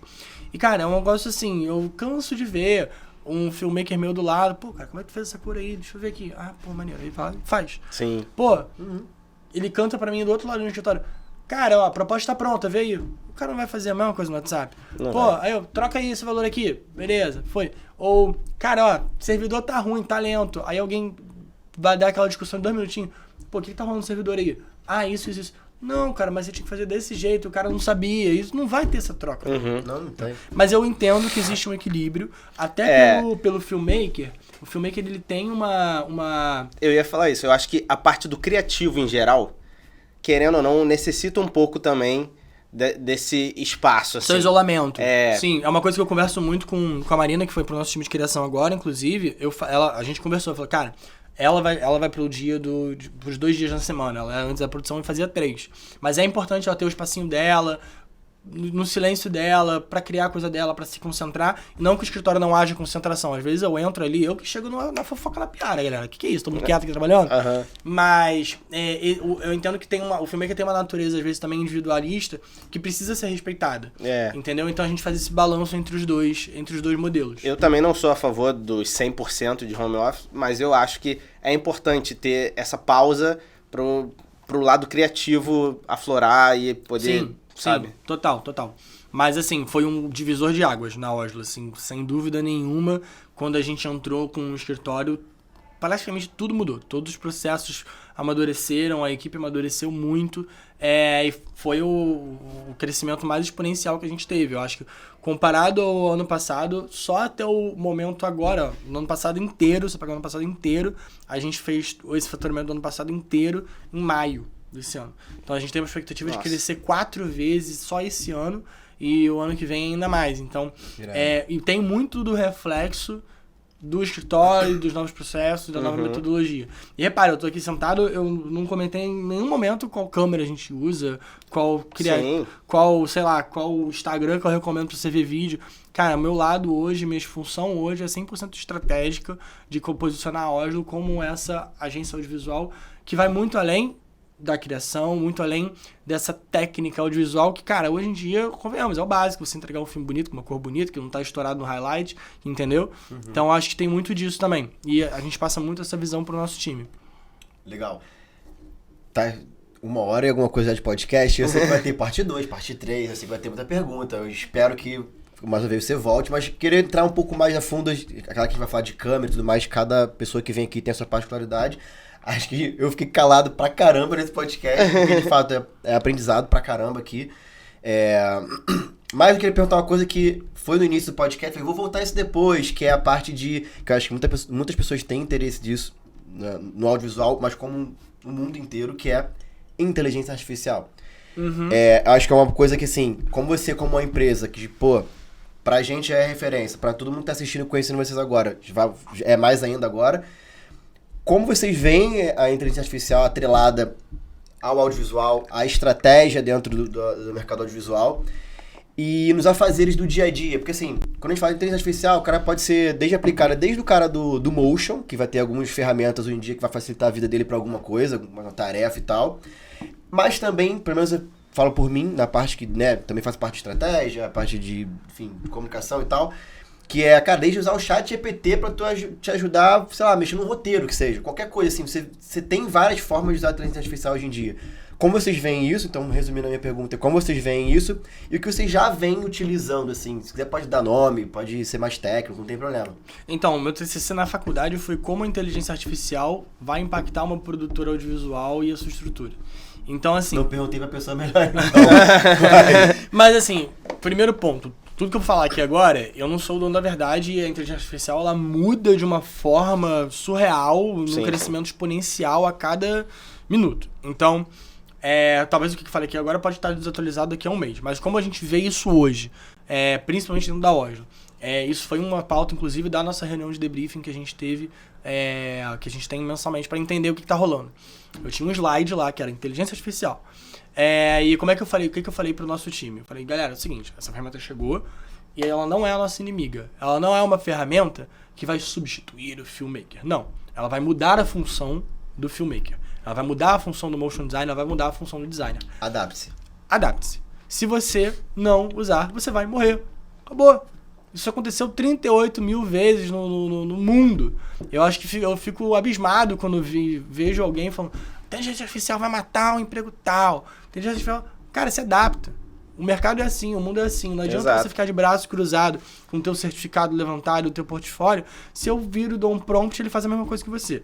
Então, primeira coisa, esquece esse papo de que não sei o que, pô, morri, não vou ter que virar agora dentista, eu era filmmaker. Não. Se adapta para qual vai ser o futuro desse filmmaker. O que eu acredito hoje, tá? E foi o que eu passei pro nosso time técnico, inclusive. Eu vejo muito a inteligência artificial como essa assistência pro filmmaker editar. Ela vai entrar num primeiro momento no sentido de, vai ter um bruto, o cara vai dar um prompt, me dá todas as imagens com a Jade Picon. Ele vai, achou. Ele vai entrar no primeiro momento como essa assistência. Facilitando um processo de decupagem, alguma coisa assim. Sim. Como já faz hoje no Photoshop, que você marca ali e troca, e todo mundo já usa isso. Como faz hoje na remoção. Como faz hoje no teu celular, quando você digita alguma coisa ali, o cachorro, ele dá as fotos de cachorro. Você aprendendo a utilizar ela vai facilitar os processos. Exato. Basicamente isso. Então o primeiro momento é esse. Ele vai entrar como um Copilot, que inclusive é o nome da inteligência artificial do Microsoft. Primeiro momento, Copilot. Ela vai evoluir. E ela vai evoluir muito rápido. Elon Musk teve uma palestra agora em Cannes. Ele falou literalmente isso. O seguinte, em 1 ano a inteligência artificial ela vai estar muito presente. Em 5 anos... Muito mais presente. Ele usou simplesmente a seguinte expressão em Cannes, o maior festival de publicidade do mundo. Enjoy the ride. Só falou isso. Perguntaram pra ele como é que a inteligência artificial... Perguntaram pro Elon Musk, sócio do ChatGPT, como é que a inteligência artificial vai impactar o mercado de agência de publicidade. Ele num teatro em Cannes, no mercado publicitário... Só os mais tops ali dentro daquele teatro, ele falou o seguinte: em 1 ano muito, em 5 anos mais ainda. Enjoy the ride. Então, assim, nem ele tem essa resposta. Então, voltando, acho que na primeira parte é esse momento de como um copilot, como um assistente, e ela vai evoluir a um ponto, e eu vejo muito isso, que o filmmaker ele vai perder a sua função de editar. E ele vai ganhar uma função de delegar a edição para a inteligência artificial. Eu vejo muito o Premiere, DaVinci, seja qual for o software que vai ter, o vídeo, chat GPT, o que for, o filmmaker ele vai ter a função de falar assim, vai jogar todo o bruto lá dentro, vai jogar o asset do cliente, sei lá, o que o inteligência artificial ainda não poderá fazer, e vai delegar pra ele. Você queria o vídeo pra mim assim, assim, assim, assado. Não, muda pra cá, muda pra lá. Tudo com texto. E depois com voz. Não, faz isso, faz aquilo aqui, ó. Faz isso, faz aquilo. Ou seja, o lado técnico do filmmaker, ele vai diminuir e o lado estratégico vai aumentar. Então, o que hoje a gente faz na Oslo, já com muito auxílio de várias inteligências artificiais, eu acredito muito ser também o futuro do audiovisual. Eu não vejo filmmaker decupando material daqui a 1, 2 anos. Eu não vejo filmmaker fazendo cor daqui a 1, 2 anos. Pô, é que nem, por exemplo, a ferramenta de coloração do Premiere. Aquele autocolor lá é uma porcaria. Imagina aquilo com inteligência artificial. Total. Sim. Igual a cor do filme tal. Tá aqui. Funcionando. Ressalte o óleo dos olhos da pessoa tal, do início ao fim do filme. Exato. Então eu vejo dessa forma, a inteligência artificial dentro do mercado audiovisual, uma primeira fase, ela atuando como copilot, uma segunda fase, tirando a cadeira do filmmaker, motion designer, editor, o que for, como o editor, e sim colocando ele como delegador, alinhado a uma estratégia. Então acho que por isso esse conhecimento que o editor tem que ter sobre marca, branding, marketing em geral, minimamente, não estou nem dizendo aqui para se aprofundar em alguma das vertentes do marketing, é entender como ele vai usar isso pra produzir os filmes dele. Ele não vai morrer, ele vai virar um prompter. Ele vai ser o delegador pra inteligência artificial. É muito mais ele saber expressar o que ele quer que seja feito do que ele ter as ferramentas ali e saber utilizar. Exato. As E aí o que ferramentas difere? E por que eu acho que o cara não morre? Pelo simples fato de que o grande valor do filmmaker deixa de ser ele ter a melhor técnica pra editar e o melhor corte, porque isso a inteligência artificial faz, mas é ele saber pedir. Saber chegar aonde o cliente quer. Exato, porque o cliente não sabe dar esse prompt. Exato. Mas o filmmaker especialista nisso sabe. Então as agências e os produtores continuam tendo seu papel dessa forma diferenciada. E, óbvio, também não vamos ser hipócrita. Jobs menores vão morrer. Pequeniníssimas produções. Sei lá, um motion pra divulgar o dia dos namorados, o desconto 30% off. O setor de design, o designerzinho vai conseguir fazer o negócio lá, beleza. Mas acho que é esse entendimento dessa mudança ali, dessa troca de cadeira. E não tenho medo não, sou muito empolgado, inclusive, com isso. De certa forma, alguns desses jobs menores já estão morrendo. E que fique claro, não estou comparando nem diminuindo nada, mas é uma realidade do mercado. Que já vem sendo muito substituído pelo mobile.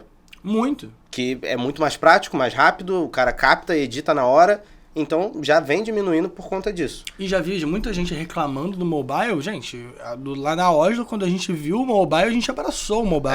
Adaptar. Não para de chegar orçamento pra gente. Exato. A gente entregou o Rio Web Summit agora, tinha os dois formatos, praticamente esqueceu-se. Cada um deles. Eu não entreguei, até hoje. Nem precisa entregar mais não, a gente já tá ótimo aqui. Faz o seguinte, você entregar o vídeo de highlight com FX6, FX30, os cacete. Faz o seguinte, cara, esquece, faz o seguinte, faz um outro highlight com que você atende imagem e tal e tá suave. Exato. Tem um case muito legal nosso, que é do Prêmio Esportes Brasil, o maior prêmio de esportes da América Latina. A gente cobre eles desde 2019. Eles são os clientes que o cara vira pra mim e fala, sabe que vai ser esse ano de novo, né? Tá bom, já fechei esse ano de novo, inclusive. E a gente foi evoluindo a comunicação deles, aos poucos. Recentemente, no ano passado, eu trouxe uma nova linha de serviço para Oslo, que é uma cobertura estratégica para evento. E aí o que acontece? Como é que funciona? Dentro de uma agência ou de uma produtora de evento específico, normalmente você não tem braço suficiente para trocar aquela comunicação em tempo real. Então, como é que a gente faz? A gente vende para uma cobertura de evento um serviço estratégico para aquela comunicação no dia do evento. 2 dias antes, 2 dias depois. Por quê? No caso do Prêmio Esportes, é um prêmio no ano. Então, aquele dia é o dia mais importante do cara. Eu tenho que aumentar ao máximo a capilaridade do conteúdo que ele tem nas redes. E como é que eu faço isso? Eu já tenho a minha equipe de vídeo. A gente já tem um abraço de fotografia. Mas eu linko aquela minha equipe de foto e de filme a uma comunicação estratégica para aquele evento. Então, a gente constrói, junto do cliente, junto do objetivo, como a gente vai comunicar aquele evento durante seu período ali, da forma mais efetiva para que aquele conteúdo que foi criado tenha uma capilaridade ao máximo dentro da rede. E tem muita estratégia aí por cima. E no dia, uma das estratégias vai além do meu filmmaker e do meu fotógrafo, entrega em tempo real. Eu tenho o mobile ali também. Então a gente abraçou ele de uma forma estratégica. Diferente do que se o meu cliente contratasse um mobile para fazer uns stories maneiros, a gente trouxe esse cara para dentro do nosso time e alinhou uma comunicação completa do evento. A gente entregou isso ano passado para o nosso cliente a preço de custo, pra gente fazer um MVP e entender ali como é que funcionava. Esse ano nem falei pra ele, virou e falou, cara, não, tem que fazer aquele negócio lá que você fez. Pô, funcionou muito aqui. Eles aumentaram em horrores a capilaridade de conteúdo, todos os números deles melhoraram por conta dessa visão estratégica, alinhando todas as ferramentas de comunicação. Então, assim, surgiu o mobile, a gente abraça. Surgiu foto, a gente abraça. Surgiu vídeo, a gente abraça. Surgiu o vídeo 360 hypado, a gente abraça. Hypado, a gente abraça. Porque o meu objetivo não é ficar brigando com essa galera, não é ficar brigando com o story maker. Não, o meu objetivo é entregar o máximo pro meu cliente. Exatamente. Se eu posso pegar esse story maker, botar dentro da minha equipe e entregar mais do que esse story maker vai entregar sozinho, eu vou botar. Entendeu? E Perfeito. eu vou ganhar dinheiro com isso, acabou. Perfeito. Ai, eu só esqueci de explicar como a gente tá usando inteligência artificial hoje dentro da Oslo. Cara, são algumas ferramentas, em específico, são as que todo mundo conhece, porque as que todo mundo conhece são as de fato top do mercado. Então a gente usa DALL-E para gerar storyboard, ChatGPT como auxílio para criação de roteiro. E agora a gente está fazendo um investimento, inclusive, para fazer a nossa inteligência artificial com as nossas metodologias de criação. Então, o ChatGPT, todo mundo tem. Todo mundo pode chegar no ChatGPT e dar um prompt para fazer um roteiro de um vídeo. E ele faz muito bem, inclusive. só que a gente tem metodologias próprias de criação. Então a gente agora está entendendo, junto a alguns especialistas do mercado, estava conversando isso semana passada, inclusive, como a gente consegue trazer as nossas metodologias, que são proprietárias nossas, colocar dentro de uma inteligência artificial e usar aí sim ela para criar Aí criar os roteiros. dentro do processo de vocês faz muito mais sentido. E a gente se diferencia. Então eu acho que isso também... Isso eu acho E que é um ainda caminho facilita o processo interno. e ainda facilita o processo interno. A minha criação, o meu time de criação, que antes fazia 1, 2 roteiros, ele consegue fazer muito mais roteiro com a mesma qualidade, talvez até melhor, porque antes eu tinha que contratar um cara para fazer o storyboard. Hoje eu não contrato mais esse cara. Exato. Esse cara, por exemplo, é um cara que com certeza vai ter que se adaptar. Sim. Essa é uma que eu tô aprendendo agora nesse momento. Eu uso muito mais ChatGPT. Cara, eu uso o ChatGPT pra muita coisa. Assim, eu tenho uma ideia, né, na prática. Tenho uma ideia de fazer um programa, uma websérie assim, Globoplay, não sei o que, beleza, vamos lá, pá. Aí eu começo. Discutindo, tem gente que até fala assim, você trata bem o ChatGPT, você pede obrigado, por favor, porque... Eu falo. Eu agradeço. É importante. Não, falou lá, tudo bem, não, falou lá. Ou eu preciso fazer tal coisa assim, assado, e vou escrevendo na minha cabeça.